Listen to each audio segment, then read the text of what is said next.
answer some of those questions, we want to bring in now someone who's been following this case very closely, is on the ground there. Let's bring in our friend, nationally known radio host and the creator and host of the show Road Patrol Live, John DePetro. John, good morning to you.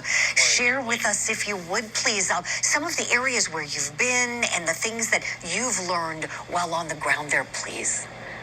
Julie, I can tell you right now that this is almost becoming like a full-fledged panic.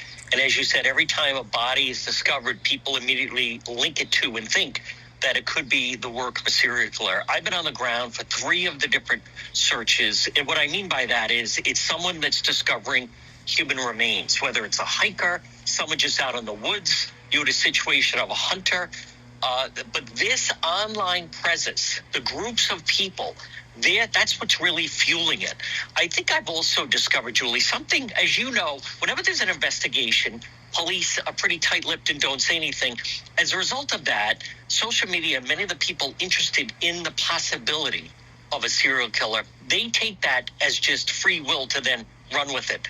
There's something else at play here, and that is the amount of self-harm cases. Police are not in the business of revealing if they locate a body and there was self-harm done, and that's out of respect to the individual, to the family.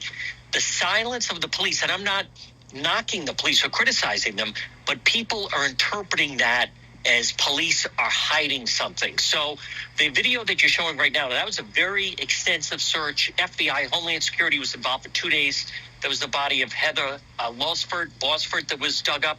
And then also there's another missing person case, Michelle Romano. Her remains were found in late March, right on the Rhode Island-Connecticut border. And then just 10 days later, more human remains were found on the Connecticut side. Now, Michelle, we had been working that case as a missing persons case since the fall. It's still unclear exactly how her body ended up there. Police have said that it was a death of suspicious nature. But where things really went to the next level, there's an area of Narragansett, Rhode Island called Black Point. And in this group, New England serial killers, an anonymous poster, and people always have to be careful of these anonymous posters in some of these groups, they posted that there were, in fact, bodies buried at Black Point. It's right near Scarborough Beach in Narragansett. As a result of that, law enforcement went out there for 2 days with the canines. I was speaking with the police. They said, John, if you go live, this is going to blow this thing open and it's going to flame it up. So we were able to get some footage. But right now, and I want to emphasize this for the public, Julie, the police have not confirmed any link. But make no mistake about it. People are definitely on edge. It is unusual. Right. But something else I want to point out to people is a lot of people that are unhoused, homeless, they gather by the water. And a lot of times they have a drug problem, they have an alcohol problem. So now, whenever there could be just a homeless person who falls into the water, tragically drowns, every time a body is washing up, people immediately start thinking it's the serial killer at work again. So I think it's a combination. It is unusual about all these bodies that are being found. Whenever you have someone found in a shallow grave, like a missing person case I was working, Charlotte Lester, and then they did find her body in a shallow grave back in November, certainly that's very alarming, and there's a large number of women. But I think the key right now is police are not making any connection. Right. This is really helpful, John. Tell me, in terms of what we know about these victims, do we know if they're all female victims? See, that's the thing. Most of them are. But for instance, there was someone found in Pawtucket in the river. He had fallen. We don't know what exactly happened. A boat found him, but he was a male. Most of them seemingly are women. I'll say that. And it is, people need to understand in New England, it's not that far. So you really have 3 different states, Massachusetts, Connecticut, and Rhode Island. Most of the victims are women over the age of 40. But people should understand this is not an example of maybe someone, a hitchhiker, not that anyone does that anymore or anything like that.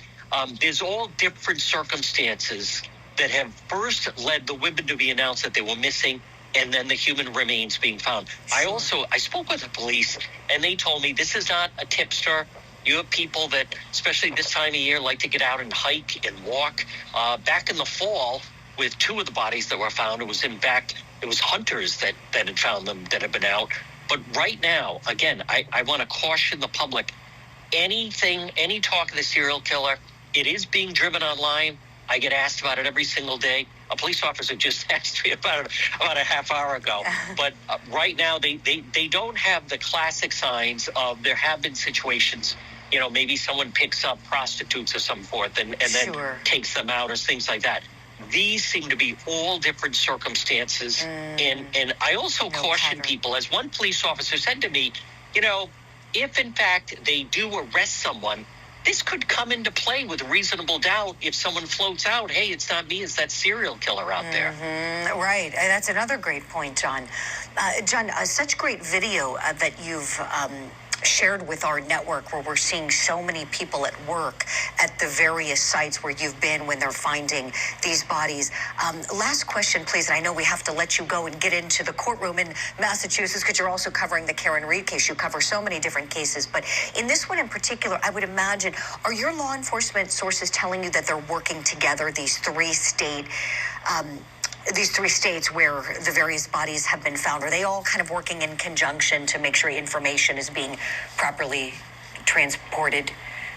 Good question. And the answer is, they weren't, but they're starting to, because of the amount of furor that's going on online, and they realize they need to all be on the same page. Right. It's key, making sure everyone is communicating, as you know, transmitting that information. And gosh, let's hope it's not a serial killer at work.